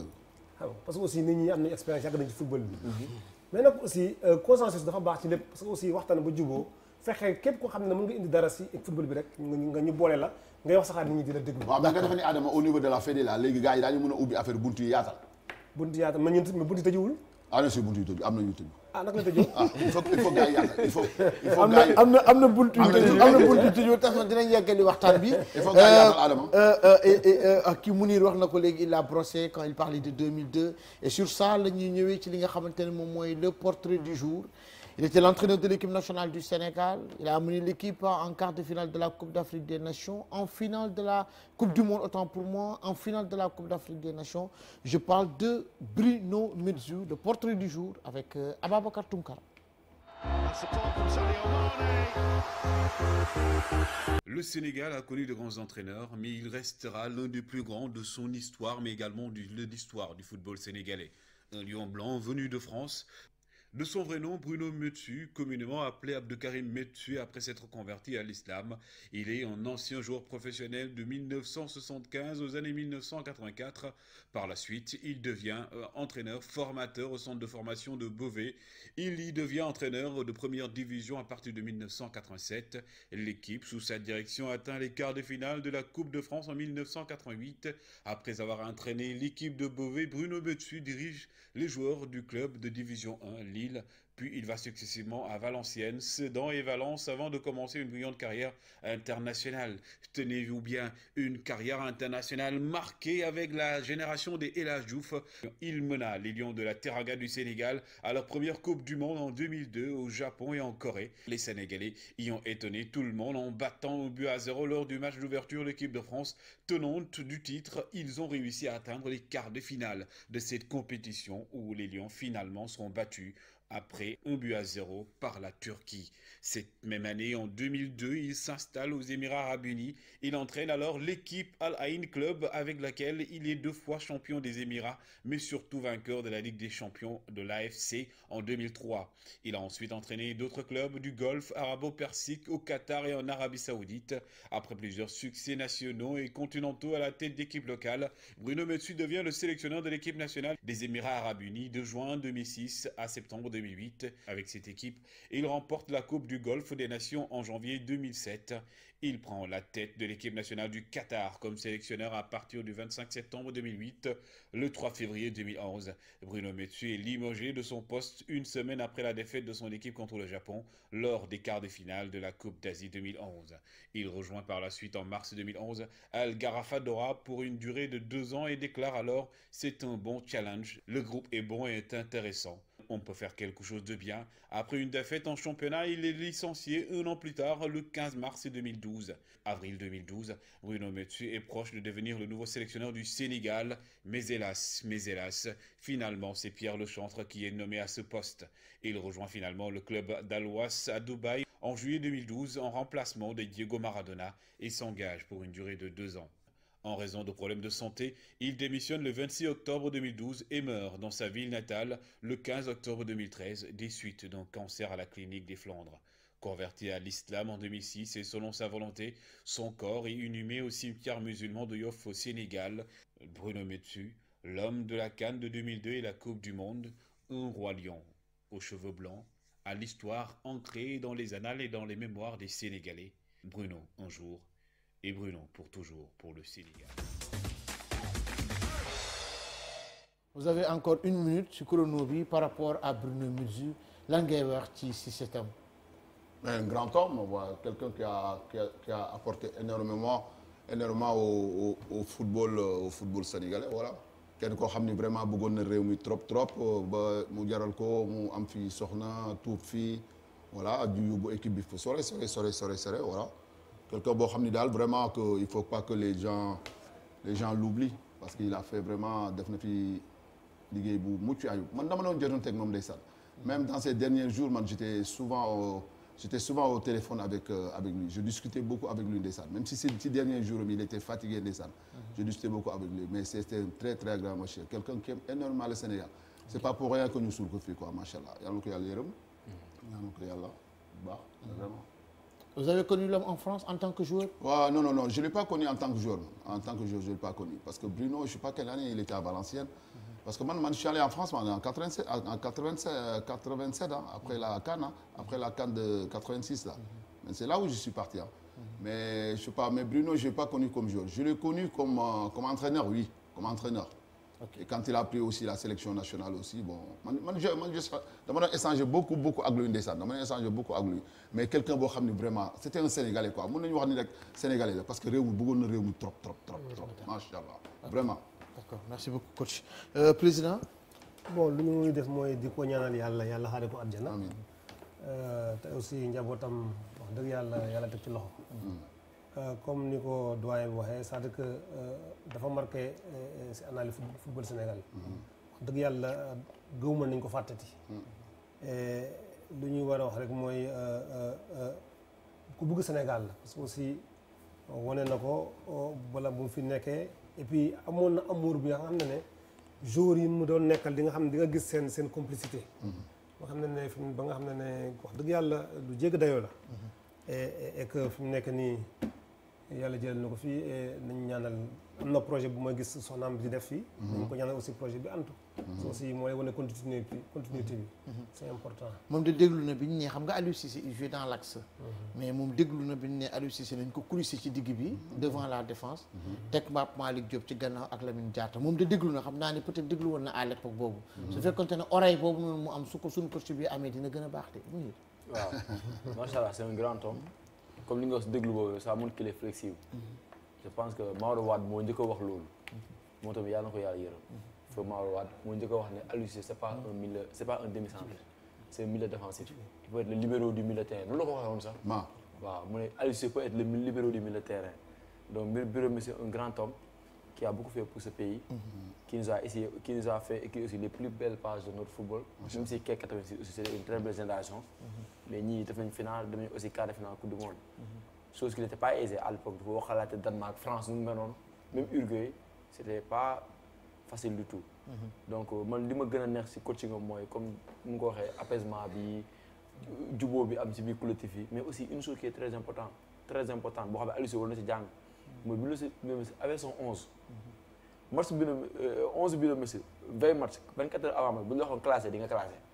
à 2 ou un élément près di nga mën a classé parfois Henry parfois Moussa El Hadji Diouf lay boole si ko ak te sax su fekkente ne équipe bu doy waar la ci la génne Henry Camara premier match face à la France def Moussa Ndiaye pour mu bloquer latéral amul da doon déglu te xam doon déglu teen xam naa ñi fédéraux yi nekkoon boobu à l'époque exactement c'est très important d'accord c'est important chaque semaine damay constituer benn 11 bi nag heureusement que nous avons des férus de football fii c'est pas un 11 new look mais c'est un 11 que j'ai fait par rapport ak l'histoire du football un peu le 11 de Mbaye suñ si ñëwee xam naa ni doyen ak président dinañ ci am seen xalaatu bopp wax ma s'ils sont adeptes de ce 11 ou pas tout de suite le 11 de Mbaye xam naa am na benn vieux bu nekk Sacré-Cœur tonton Sagna moom xam naa ak ñoom Cheikh Diouf ci kër gi la bokk RDV tonton Sagna moom il aime tellement le football xam naa ni 11 bi su fekkante ne seetaan na ko dina ma ci wax dara le 11 de Mbaye tegal leen ma 11 bi comme gardien de but j'ai pris Law Yacine le gardien de l'URSS l'araignée noire en défense centrale j'ai mis Daniele Passarella et Frank Beckenbauer à droite Lilian Thuram à gauche Paolo Maldini et j'ai mis le système 4-4-2 au milieu Claude Makelele et Nesken le milieu de terrain de la Hollande De l'autre côté, Lionel Messi, de l'autre, Icho Stoichkov. Je ne suis pas un adepte du Football Club de Barcelone, mais j'ai mis 2 joueurs qui peuvent apporter de la percussion devant. Et en attaque, j'ai mis Puskas et Gerd Müller. Ça, c'est le 11 de Mbaye. Coach, Ouais. tey 11 bi lan nga ciy wax. Ah 11 bu baax la. 11 bu baax la mais c'est un 11 boo xam ni y a beaucoup de complémentarité par rapport au poste yi c'est Beck yaa ngi def Beckenbauer def Passerella je crois non. Lui, c'est Passerella, lui, le défenseur de waaw l'Albi Céleste. défenseur axial ak Beckenbauer voilà un bon technicien kenn koo xam ni il est beaucoup plus sur le côté athlétique. Liliane. Liliane waaw Liliane moom mën na bokk moom. Maldini mais t'as mis une belle équipe hein. Il y a au milieu il y a Claude. Ah Claude c'est un grand milieu de terrain c'est moom Claude moom il fait partie des meilleurs milieux de terrain du monde hein. Et l'autre t'as mis qui Yohan Niskens. Niskens excellent joueur aussi man j'ai eu la chance de le voir jouer Niskens. waaw ak ñoom comment ça s'appelle il y a l'autre qui là-bas t'as mis qui là-bas Stoichkov, Icho Stoichkov, le Bulgare. waaw lui c'était un De 1994. oui je connais très bien. C'est un très très grand joueur lui aussi il a fini aux États-Unis d'ailleurs. Ouais. man daataa fekk na mu foofu j'étais aux États-Unis aussi. il y a qui là-bas. Lionel Messi, le natif de Rosario. Messi ah ouais mais lui il faut qu'il fasse partie. Et les deux derniers t'as mis Gerd Müller et Puskas. Et Puskas, toi t'es de l'ancienne génération. T'en as mis pas mal là. Mais Gerd Müller voilà grand attaquant aussi voilà 1m69 je sais pas 70. Mais voilà très très efficace devant le but un grand buteur voilà Puskas aussi c'est pareil. Bon mais. C'est un choix bu bien nga def mais bon ça peut ñeneen ñi mën nañ def aussi d'autres choix mais ça vraiment c'est pas très très mal c'est un bon choix ça. Merci beaucoup. De toute façon chaque semaine on met benn 11 ah tey nag j'ai 11 bi amul limite wala parce que gis nga fi Pelé gis nga fi. non dañuy interchanger chaque semaine. non chaque semaine ak 11 am tey 11 bi lañ teg quoi. gis nga fi Sadio Mané. waaw mais non tey 11 bi lañ teg tey 11 bi lañ teg mais fii tey soo doon dindi fii tey. bëgg teg Sadio Mané kan ngay dindi fii teg Sadio Mané tey. fan ci poste yi fii. waaw mais Puskas bële daal de Puskas xaw ma ko sax. waaw Puskas il y a longtemps il y a très très longtemps. xaw ma ko sax. il y a très très longtemps. y a un vieux mu doon discuter barki dem nee na ma Puskas c'est beneen xeesu attaquant la woon. nee na ma c'était un très très grand c'est vrai que attaquant nag bon c'est vrai que nag football moom wax dëgg yàlla am na footballeur yu mag yoo xam ne wax dëgg yàlla jaar koo fi teg rek. choix la parce que aussi fi mu toll nii gars yi bëri mën nañ football bëri nañ. exactement. amoon na talent yu bëri sax. Mounir lan nga wax ci 11 bi. waaw c'est un très bon 11 il y a des champions du monde comme Passarella Beckenbauer. nga ñëw Dirk Bumber waaw Dirk Bumber mooy Gerd Müller Messi aussi et ce qu'il est. Donc Thuram aussi champion du monde Lev Yachine le seul gardien Ballon d'Or. C'est important aussi. qu'on surnommé l'araignée noire. waaw Hristo Stoichkov aussi gagné na Ballon d'Or Maldini. waaw un très grand joueur une légende du Milan waaw rien à dire à Niskens aussi qui a un peu incarné le football total hollandais. en 1974 oui vraiment y a rien à dire honnêtement. man fii pour man Sadio Mané amul fi place on l'aime bien mais man ñi fi nekk nii ci kaw ñoo ko mën de. parce que aussi qui porte le prix du plus beau but bi fi waat joxe chaque année voilà un attaquant racé même su fekkee seetaan ñu ko mais on a vu ses vidéos. Donc voilà, il n'y a rien à dire. Hein. Passarella, okay, qui a été le sélectionneur de l'Argentine en 98 en France. D'accord. Daniel Passarella. Juste rek di wax ni Niskens bi y a eu un joueur boo xamante ni bii nii c'était un joueur parisien d'ailleurs il n'a pas fait long feu Kebano son papa l'a surnommé Niskens Kebano. Ah ouais, je connais moi Kebano. Moi je l'ai eu en formation. Parfaitement son père nag noonu la ko tuddee Niskens Kebano Niskens bi la ko tuddee. Je l'ai eu à Caen. Voilà. Je l'ai eu à Caen Niskens. Voilà parfaitement c'est ça. dañuy ñëw nag ci li nga xamante ni moom mooy la Champions League les matchs qui se sont joués rapidement. xam naa ni dañ ciy wax benn 50% rek ñëw na ci le temps additionnel parce que li ñuy fi cëreeloon ci waxtu jeex na coach on a vu les 4 matchs yi nga xamante ni jot na am. Le Real de Madrid en taille patron face à Liverpool wax nañ léegi nii la défense de Liverpool posé na problème gis nañ aussi chrono bi nag moo koy tegal 1 minute 30 Lamine gis nañ aussi Manchester City qui a eu les gens ne s'attendaient pas à avoir un match aussi fermé. ñu ngi doon xalaat mu étrier Borussia Dortmund ak force bi nga xamante ne moom surtout sur les côtés en l'occurrence Mahrez Bernardo Silva Sterling gis nañu aussi la surprise du chef le Paris Saint-Germain qui s'est imposé à l'Allianz Arena hier face au Bayern de Munich qui est resté 2 ans sans défaite et l'autre match Porto qui s'est fait battre à domicile par cette équipe de Thomas Tuchel qui revient bien et qui est en train de pratiquer du beau football depuis le départ de ki nga xamante ni moom mooy Frank Lampard 1 minute 30 pour le coach. Parler du premier match, c'était qui encore le premier match que vous avez dit? Liverpool. Liverpool, le match, ouais, c'est vrai que c'était un match très, très fermé, mais bon, je crois que ce match-là a été gagné sur le plan tactique. Par rapport à tactique bi nga xam ni moom la kii mettre en place, comment ça s'appelle Zidane. Zinedine Zidane. Donc il y a eu beaucoup, c'est vrai que il y a pas eu agressivité bi nga xam ni Liverpool waroon na ko am ci match boobu amuñu ko. Donc c'était un match très très fermé. Donc comment ça s'appelle Zidane, il a utilisé beaucoup plus la vitesse, la vivacité pour pouvoir avec les jeunes Vinicius et d'autres là, je crois qu'il a marqué 2 buts. Voilà, des trucs comme ça pour gagner le match. Voilà, Asensio, voilà. Et le deuxième, c'était contre Manchester City. Manchester, match boobu, j'ai regardé un peu ce match-là. C'était un match très très fermé. Bon, tu sais, les Allemands, ils connaissent très très bien Guardiola par rapport à voilà, par rapport à Bayern. Voilà, donc ça, c'était un match boo xam ni, c'était un match piège. On attendait beaucoup. Il pouvait même perdre ce match-là hein, parce qu'Alan, il a eu une occasion qu'il a raté un contre un avec le gardien qu'il a mis et puis le gardien a sorti le ballon. Donc ça, c'était un match piège, mais bon, Dortmund, ça allait bien sorti. Et l'autre match? Les 2 matchs yi amoon démb Paris Bayern. PSG, moi je sais qu'ils allaient gagner là-bas. Ah oui, non, ils allaient gagner là-bas parce que le problème du Bayern, ils ont une équipe à vocation beaucoup plus offensive que défensive. Le problème, c'est que la défense du Bayern, c'est une défense boo xam ni il y a une certaine lourdeur qui est derrière, avec des défenseurs yoo xam ni un peu baraqués, voilà, voilà. Le problème qui se pose, c'est qu'avec un joueur comme Mbappé, avec la vitesse, la vivacité qu'il a, sur un match comme ça, mais il les tue. Même au match retour, ça va être pareil. Vous allez dire que Pablo avait dit, ils vont gagner encore au retour, hein, là-bas. Hein. Ah oui. Ok temps bi jeex na bëggoon nañ nga wax tuuti ci Porto bi. président c'est vrai que match yi boo xoolee match yi man presque seetaanu match yu bëri. seetaan ma leen. c'est vrai que xoolaa tuuti bu pare bi rek. mais dama jàppoon. mais li ma mën a wax mooy Bayern. mais xool nga résumé yi quand même. waaw Bayern am na surprise ah. mais xool nga résumé yi quand même. waaw xool naa non xool. je suis pas comme ça noonu affaire mais nag Paris Saint-Germain Bayern moom y avait 2 Sénégalais. waaw Paris Saint-Germain Bayern moom su na tuuti mais quand même wax dëgg yàlla.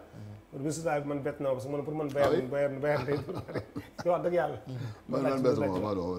Man j'allais dire avec la lourdeur qu'il y a derrière, c'est pas possible. Avec Mbappé, non. Avec Mbappé, c'est pas possible. Il faut continuer parce que temps moom président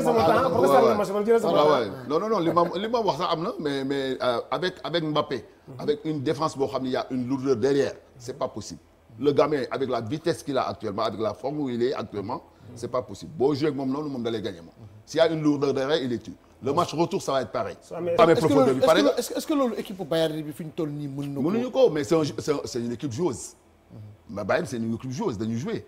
Le problème qui se pose c'est que bon ñoom amuñu système boo xam ni dañuy taxaw ci gannaaw di xaar.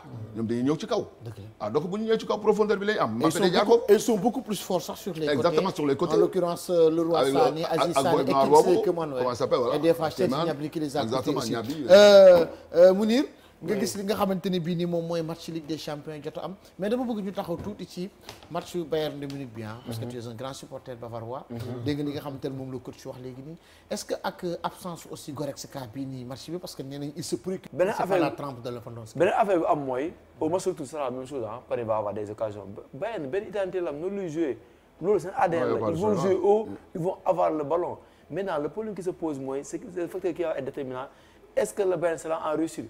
Est-ce que Navas sera en état de grâce comme il a été hier? Parce que Navas, c'était le meilleur parisien. Et quand on dit que ton gagné est le meilleur joueur, ça en dit long. Mais dès le match d'hier, si le gagnant gagne 7-3 ou 6-3, next scandale. 31 tirs. Mine de rien, il a stoppé 3 tirs sur la ligne. Ba 4 sax ah. Léegi benn affaire Pavard, Mbeuck Müller yi. Le Bayern sera décimé. Le Bayern sera décimé. Le Bayern sera diminué, mais le Bayern n'a pas le choix. Le Bayern va jouer l'attaque.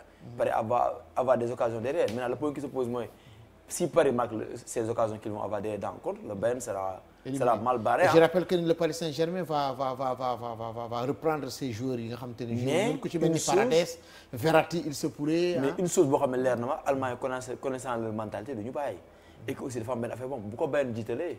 pareil on les a vus très faibles. Ouais, ils ont gagné 4-1 au Camp Nou ñëw biir Parc des Princes mais ils ont tremblé. Ils ont tremblé. Ils ont tremblé. Oh là là. bu la Bayern dugalee benn but. mu leer na nga war a génn. Moi j'ai regardé. Ah là aussi ça sera une autre histoire. En tout cas c'était le meilleur match moom. Parmi les quarts de finale on espère vivre aussi un autre. Si Messi il marque le penalty là-bas. Oui, on est c'est en ça. train de- 3-2 la Bayern bu dugalee benn bi ça veut pas dire que. Non, c'est pas encore fait.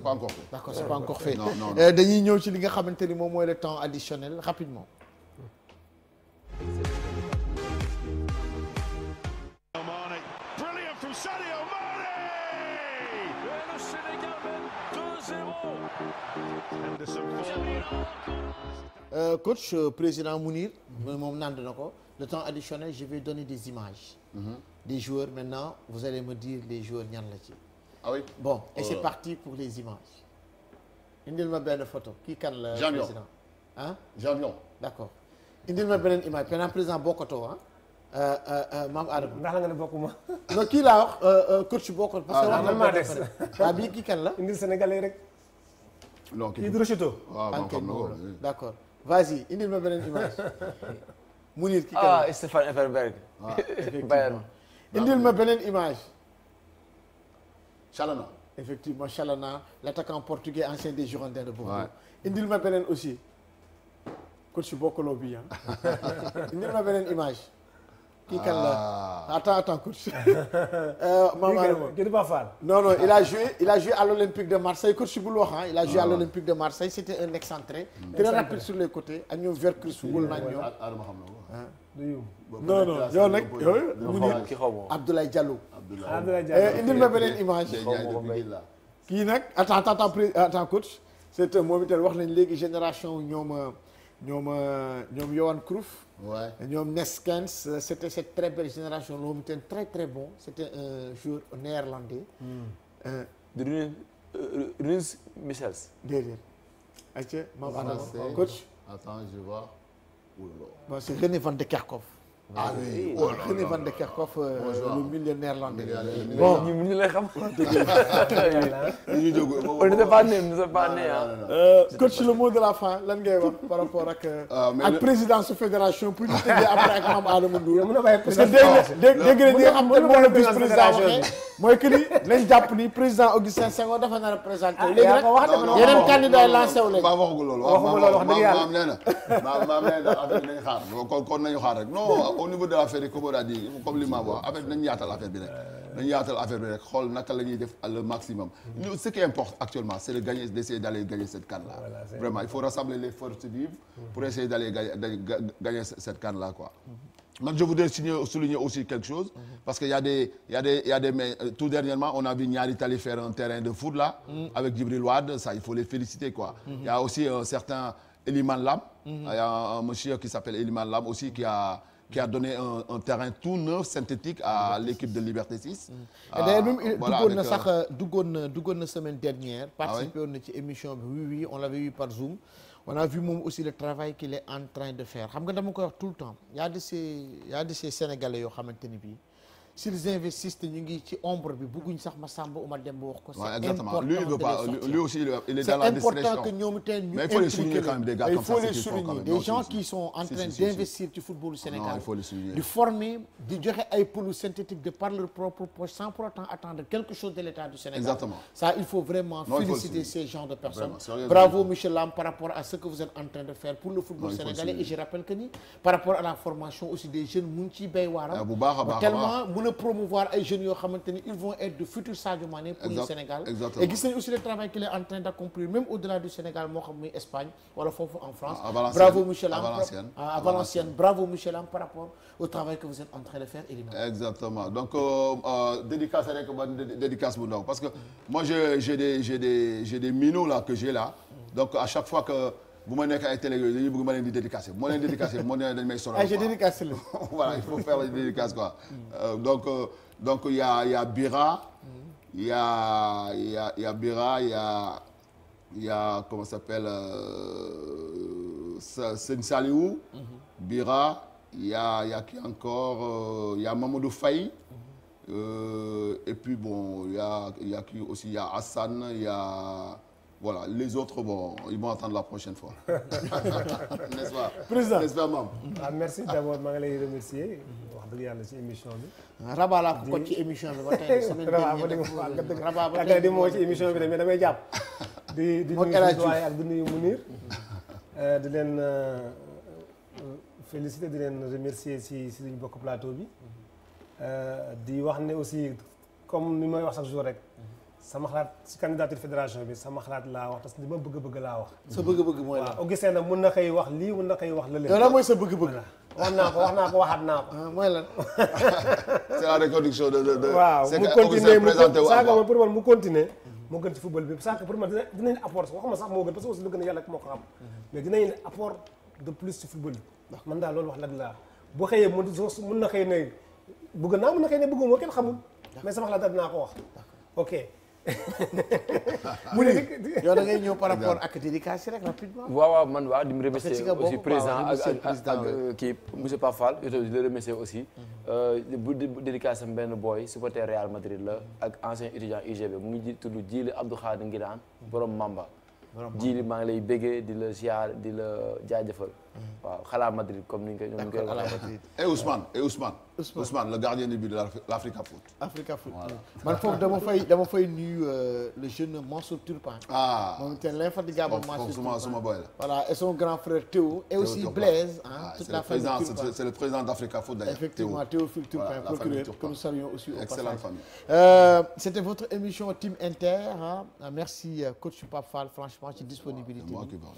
président Mame Adama Ndour aussi merci ci disponibilité Mounir de la famille président coach Tassirou j'espère que ni jàmm moo la téye déggante woon nañ mais yaa ngi woon ci yoon wi mais émission bi tire à sa fin si mooy yooyu la ñuy souhaiter à toute la communauté musulmane un bon mois de Ramadan parce que suñu fii gisee waat encore jeudi dina fekk xanaa bokk ñu koor parce que sama mbokku sama njaam yi mooy les ba les si ak les lames entre autres tous les couleurs nga xamante ne man maay seen buur su boobaa dinañ nag mën a muñ nag def li nga xamante ne moom mooy koor gi je rappelle que ni Team Inter va changer de format on va essayer d'alléger parce que xam nga nit ko woor ba ngoon jot nga bu ko fi indi 21h 22h30 naafila yi entre autres ça va être un peu compliqué on va changer li nga xamante ne moom mooy système Team Inter mais toujours pour vous servir vous les téléspectateurs et vous les amoureux du ballon rond bonne suite de programme sur la DTV tout de suite votre émission Guddi gi.